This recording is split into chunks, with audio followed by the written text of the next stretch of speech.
जोहार, नमस्कार। मैं सूरज कुमार आज फिर आप सबके बीच एक और नई वीडियो में। दोस्तों, हमने बैक टू बैक 2-3 वीडियो चलाया। वो वीडियो क्या था आपको हम बताते हैं। वो वीडियो था आदिवासी समाज और ईसाई समाज को लेके। हम दोनों समाज में एक अंतर प्रस्तुत कर रहे थे कि कौन किसका हक खा रहा है, कौन ओरिजिनल आदिवासी है। ये हम बोल ही रहे थे, हम नहीं जान रहे थे कि मेरे बोलने के बाद इतना बड़ा बवंडर हो जाएगा। हमको जरा सा भी एहसास नहीं था कि हम ये चीज़ें को बता रहे थे, हम ये चीज़ें आके वीडियो में बोल रहे थे और हमको नहीं पता था कि और हम जो सोच रहे हैं, मेरे तरह सोचने वाले इस झारखंड में अनेकों साथी हैं। अनेकों मतलब कि कहिए कि हजारों की संख्या में, लाखों की संख्या में मेरे विचारधारा से चलने वाले लोग हैं। ऐसा हम आज देख लिए और ये वीडियो जब आप देख रहे होंगे तो आप भी ये बात बढ़िया से समझ चुके होंगे कि कल रांची में एक आयोजन किया गया था आदिवासी सरना समिति के तरफ से एक सभा आयोजित किया गया था, एक प्रेस कॉन्फ्रेंस भी आयोजित किया गया था, जिस प्रेस कॉन्फ्रेंस को नेतृत्व कर रहे थे आदिवासी सरना समाज समिति के अध्यक्ष और महिला विंग की भी अध्यक्ष जो निशा भगत हैं वो कर रही थी और उनके ही जो फूलचंद तिर्की जी जो अध्यक्ष हैं वो कर रहे थे। और भी एक तरफ एक जगह पे सभा चल रहा था, उस सभा में भी काफी संख्या में लोग उपस्थित हुए थे और हमने जो बातें वीडियो में समझाई थी उसी आधार पे वो लोग भी वहां पे अपनी बात को रख रहे थे कि आखिर आदिवासी समाज विलुप्ति के कगार पे क्यों है, आदिवासी समाज का हक कौन छीन रहा है। तो इस वीडियो में बहुत ही विस्तार पूर्वक कुछ हम आपको समझाने आए हैं, बताने आए हैं, तो अंत तक बने रहिएगा, अंत तक समझिएगा तभी समझ में आएगा। और सरना समिति के जो लोग हैं, सरना धर्म कोड को जो मानने वाले लोग हैं, सरना प्राकृतिक पूजक को जो मानने वाले लोग हैं वो जरूर देखिएगा और ईसाई धर्म वाले भी जरूर देखिएगा। हम उनके भी धर्म का सम्मान करते हैं, हम उनके भी धर्म को प्रणाम करते हैं। हमारे लिए सर्व धर्म का सम्मान है और हम सब धर्म की पूजा भी करते हैं और सर्व धर्म को मानते भी हैं, इसीलिए हम अपने जाति का परिचय कभी नहीं देते हैं। तो चलिए वीडियो को शुरू करें। उससे पहले आपसे आग्रह है, निवेदन है कि मेरे चैनल को सब्सक्राइब कीजिए, फेसबुक पेज पे देख रहे हैं फॉलो करिए, हमें ज्वाइन करके सपोर्ट करिए, मदद करिए ताकि आपका चैनल ये बड़ा हो सके, आप तक नोटिफिकेशन पहुंच सके और वीडियो को शेयर करके दूसरे लोगों तक जरूर पहुंचाइए। ये जागरूक करने वाला वीडियो है, तो आपका भी दायित्व है कि आप जितना आदिवासी समाज के जो सरना धर्म को मानने वाले लोग हैं, ईसाई धर्म को मानने वाले लोग हैं, वो जरूर दूसरे लोगों तक पहुंचाइए। तो कुछ बताएं हम उसके पहले चलिए शुरू करते हैं वीडियो को, ताकि अंत तक विस्तार पूर्वक हम आपको समझा सकें और आप समझ सकें। तो चलिए कल देखें रांची में कि क्या कुछ हुआ। कल रांची में एक तरफ प्रेस कॉन्फ्रेंस हुआ और एक तरफ आंदोलन सभा किया गया, जिसमें सरना धर्म को मानने वाले लोगों ने यहां तक कह दिया कि पाकिस्तानी है, फलना है, ढकना है, बहुत तरह का बात कह दिया। एक तरफ निशा भगत भी प्रेस कॉन्फ्रेंस कर रही थी, वो भी बहुत सारा आरोप लगा दी, वो अपने बाल तक मुड़वा के देने का बात कर दी। तो हम पहले कुछ आपको इस वीडियो में विस्तार पूर्वक समझाएं। हम पहले 2 क्लिप आपको सुनाते हैं कि निशा भगत ने क्या कहा और वहां जो सभा चल रहा था वो क्या कहे। ये दोनों क्लिप को हम आपको सुनाते हैं पहले, उसके बाद हम विस्तार पूर्वक आपको इस वीडियो में समझाएंगे। पहले इस वीडियो को देखिए। मुंडा की एक सबसे बड़ा कहना उसका बाल होता है और मैं उस दिन केंद्र की सरकार को अपने बाल को मुंडन के माध्यम से उनको स्पीड पोस्ट करूंगी और हमारे समस्याओं से अवगत कराने का काम करूंगी। और मैं ये भी कहना चाहती हूं कि जो ईसाई धर्मांतरित लोगों के जो दलाल हैं, जो विदेशी धर्म को मानने वाले मिशनरियों के मिशन को कामयाब करने के लिए चंद पैसों के लिए अपना ईमान, अपना धर्म, अपनी संस्कृति, अपनी परंपरा का सौदा करने वाले उन दलालों को मैं चेताना चाहती हूं कि मुंडारी और ओरांव करके लड़ाने का काम ना करे, नहीं तो देश का ईसाई करने वाले हैं तो यहां से कर दिया जाएगा। हमारे जल जंगल जमीन के साथ खिलवाड़ ना करें, हमारे खिलवाड़ करें तो डुंगडुंग जैसे धर्मांतरित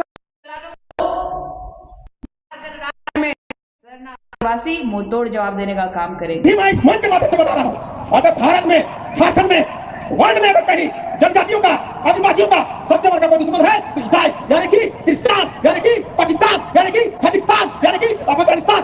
अब कैसे कैसे तो मैं बता रहा हूँ, कैसे सबसे बड़ा दुश्मन है तो मैं बता रहा हूँ। मेरी बात, जब मेरा बात निकलता है तो जज का बड़ा बड़ा पिला देता है, मेरा जवाब नहीं दे पाता है। कैसे तो बता रहा हूँ। अब आपने ये दोनों वीडियो को देखा।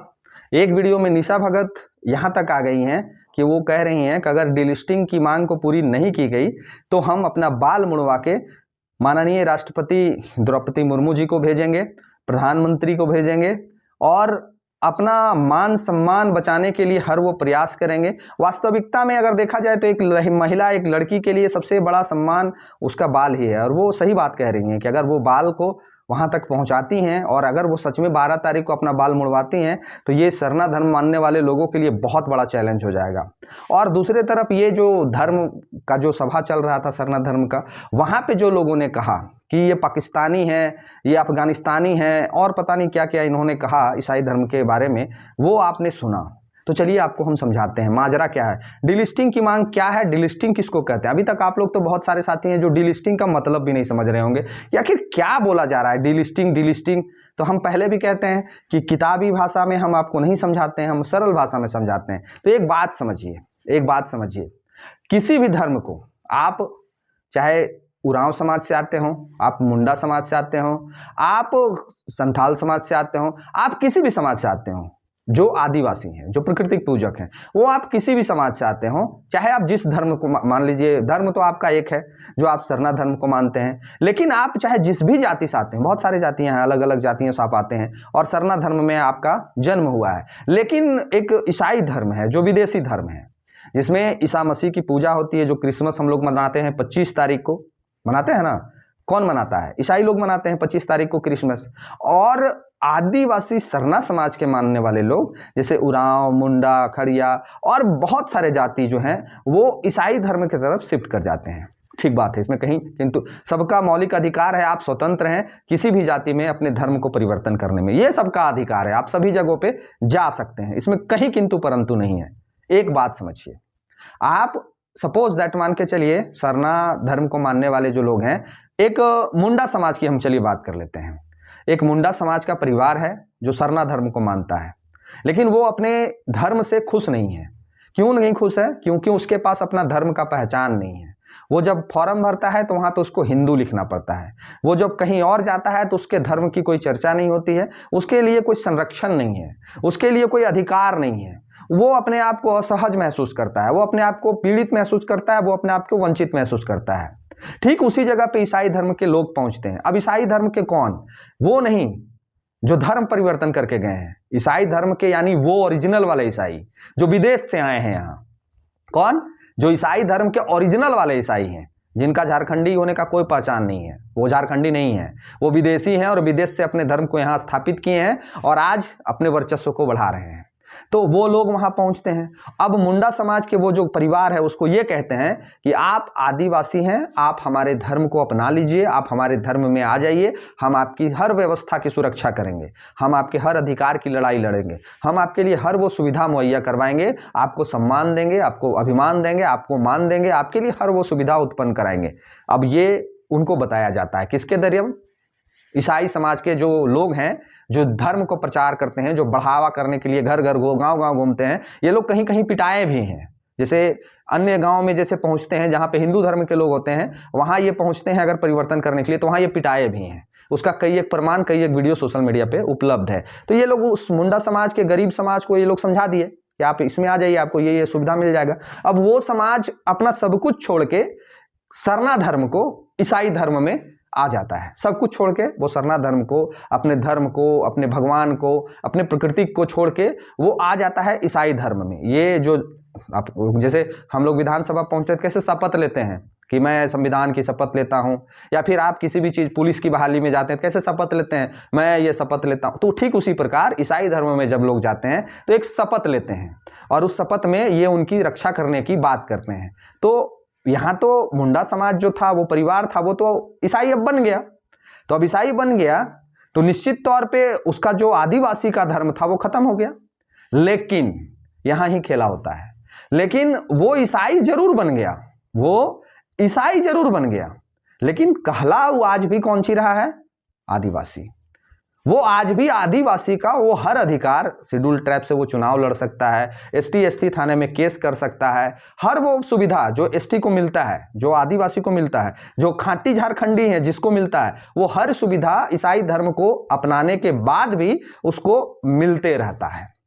तो अभी जो ये आंदोलन आप देख रहे हैं, इस आंदोलन का उद्देश्य यही है कि चाहे वो मुंडा समाज के हों, चाहे उरांव समाज के हों, चाहे अन्य समाज के हों, आप जिस समाज से, ये लोग जिस समाज में तब्दील कर गए, इनका यही मांग है कि आप जिस समाज में चले गए हैं आप सर्वा उसी समाज के रहिए, और होना भी यही चाहिए। अगर हम ईसाई बन गए हैं तो हम आदिवासी का हक क्यों छीनेंगे, हम उनका अधिकार पे क्यों ग्रहण मंडराएंगे। हम जब उनकी पूरी ठेकेदारी जिम्मेवारी ले ही लिए हैं तो फिर हम सरना समाज की जो बातें हैं, सरना समाज का जो हक अधिकार है, उनका हक अधिकार क्यों छीनेंगे। तो डीलिस्टिंग का मतलब यही कि जो आदिवासी समाज के लोग अपने धर्म को परिवर्तन करके दूसरे धर्म यानी ईसाई धर्म में चले गए हैं, वो सारे लोगों का नाम आरक्षण से काट देना चाहिए।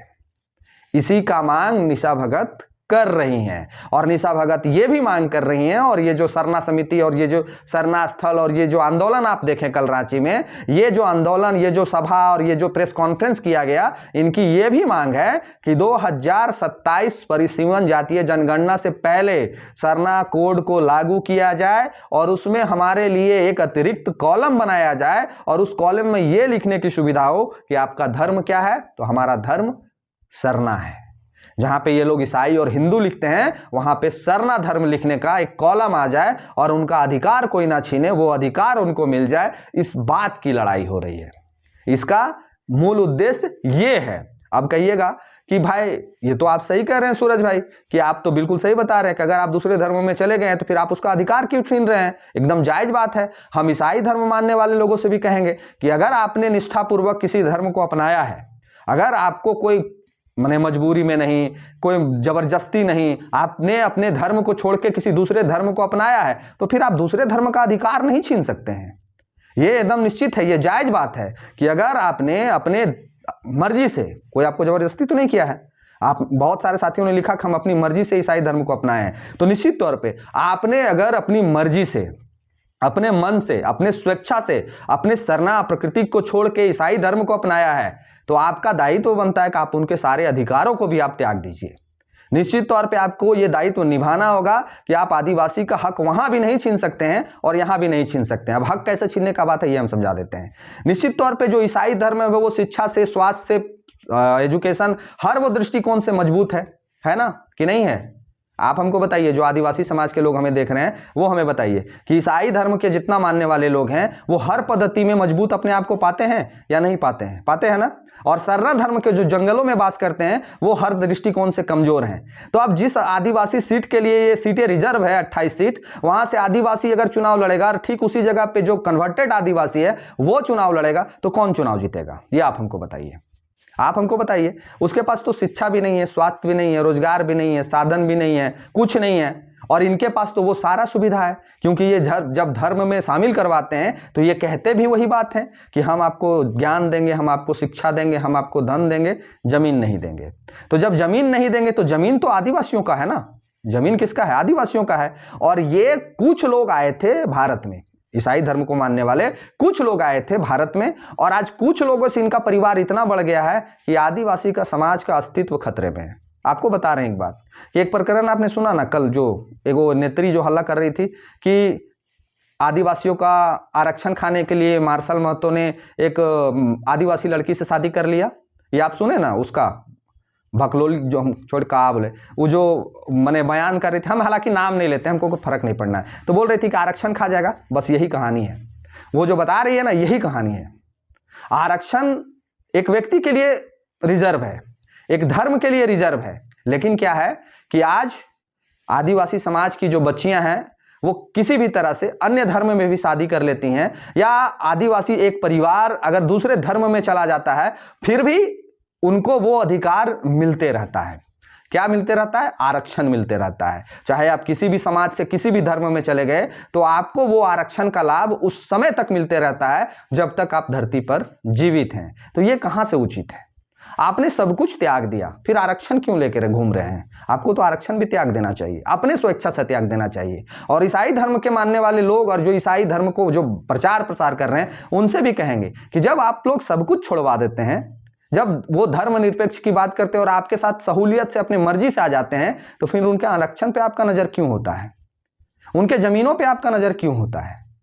आपके साथ अगर वो जुड़ रहा है तो आपके लिए जुड़ रहा है, तो फिर जुड़ रहा है तो फिर उनके इतिहास को आप क्यों दोहराते हैं? उनके इतिहास के जमीनों को क्यों छीनने का प्रयास करते हैं? ये आपको भी मंथन चिंतन करने की जरूरत है। आप अपने धर्म को, अपने समाज को एक बहुत बड़ा समाज बनाइए, कहीं किंतु परंतु नहीं है, कहीं तकलीफ नहीं है, लेकिन किसी का अधिकार मत छीनिए। आप एक समाज के व्यक्ति को सशक्त बना दे रहे हैं और दूसरे समाज के व्यक्ति को कमजोर बना दे रहे हैं, और जो कमजोर है वो लाचार हो जा रहा है और फिर वो आपके साथ जुड़ जा रहा है। यही आपका मूल उद्देश्य है कि एक ही परिवार को तोड़ो, 10 लोग को पहले जोड़ो और 10 लोग को इतना कमजोर कर दो कि बाद में वो सारे लोग भी जुड़ जाएं। यही आपका उद्देश्य है और ये बिल्कुल गलत उद्देश्य है। इसका हम सराहना नहीं करेंगे, कभी समर्थन नहीं करेंगे। अगर आपको सबको ज्वाइन कराना है तो सबको एक साथ ज्वाइन करा दीजिए। ये बार बार पार्ट पार्ट तोड़ तोड़ के कमजोर करके मजबूरी का आप फायदा उठा रहे हैं। जैसा कि आप लोगों ने सुना कि 2 मुट्ठी चावल के लिए धर्म परिवर्तन हो रहा है, तो शिक्षा के लिए धर्म परिवर्तन हो रहा है, रोजगार के लिए धर्म परिवर्तन हो रहा है, स्वास्थ्य के लिए धर्म परिवर्तन हो रहा है, हर वो छोटी छोटी चीजों के लिए धर्म परिवर्तन हो रहा है। तो इस आदिवासी राज्य में आदिवासी मुख्यमंत्री जी से भी मेरा आग्रह होगा कि आप अपने समाज की रक्षा करें, सरना धर्म की रक्षा करें, उनके लिए कोड की मांग करें, उनके लिए कॉलम की मांग करें और उनके लिए एक ऐसा सिस्टम बनाएं कि उनका अधिकार कोई ना छीन सके। और ये डीलिस्टिंग की मांग बिल्कुल जायज है। जो अधिकार को अपना खुद अपनी मर्जी से, अपनी स्वेच्छा से इस धर्म को छोड़ के दूसरे धर्म में चले गए हैं, उनका खुद का दायित्व है कि अपने आरक्षण को छोड़ दें। इसी चीज की लड़ाई है। जब मार्शल महतो की पत्नी के बारे में इतना तकलीफ है तो फिर एक मां के वंशज कैसे हो सकते हैं ईसाई और सरना? ये इम्पॉसिबल है, कभी नहीं हो सकता है। सरना ओरिजिनल में खांटी आदिवासी है और वो सारे लोग खांटी आदिवासी हैं जो धर्म परिवर्तन कर लिए हैं। वो अलग बात है कि उनका धर्म परिवर्तन हो गया है, वो भटक के एक विदेशी धर्म को अपना लिए हैं, ये एक अलग विषय है। लेकिन वो अपनाने वाले सारे लोग भी खांटी आदिवासी हैं। यहाँ चंद लोग आए थे और चंद लोग से इतना बड़ा परिवार इतनी तेजी से नहीं फैलता है, बहुत बड़ा चीज है। और हम कहाँ ठेकेदारी ले चल रहे हैं? हम कोनो ठेकेदारी लेने नहीं आए हैं भाई, हम किसी का तरफदारी और किसी का क्रिटिसाइज करने नहीं आए हैं। हमने जो चीज़ों को कल सुना, जो चीज़ों को समझा और हम जो चीज़ों को अध्ययन कर रहे हैं उसके अनुपात में ये सारी बातें हम आप तक पहुंचा रहे हैं। बाकी आप जो समाज में हैं, आप जो समाज के लड़के हैं, आप जो पढ़ लिख रहे हैं, जो पढ़े लिखे व्यक्ति हैं, हमसे ज़्यादा बुद्धिजीवी आप हैं, हमसे ज़्यादा ज्ञानी आप हैं। और आप समाज की बात करते हैं, अपने हक अधिकार की बात करते हैं तो हमसे ज़्यादा बेहतर भी आप समझते हैं। तो हम ये नहीं कह रहे हैं कि हम आपका ठेकेदारी करने आए हैं, नहीं, हम बिल्कुल ऐसा करने नहीं आए। हम जो चीज़ों को समझ रहे हैं आपके समक्ष रख रहे हैं। हो सकता है कि मेरे इस वीडियो में कहीं ना कहीं कुछ ना कुछ गलती होगा। हम बहुत बड़का ज्ञानी नहीं हैं, हम कोनो पेपर और पन्ना लेकर नहीं बैठे हैं आपके बीच में।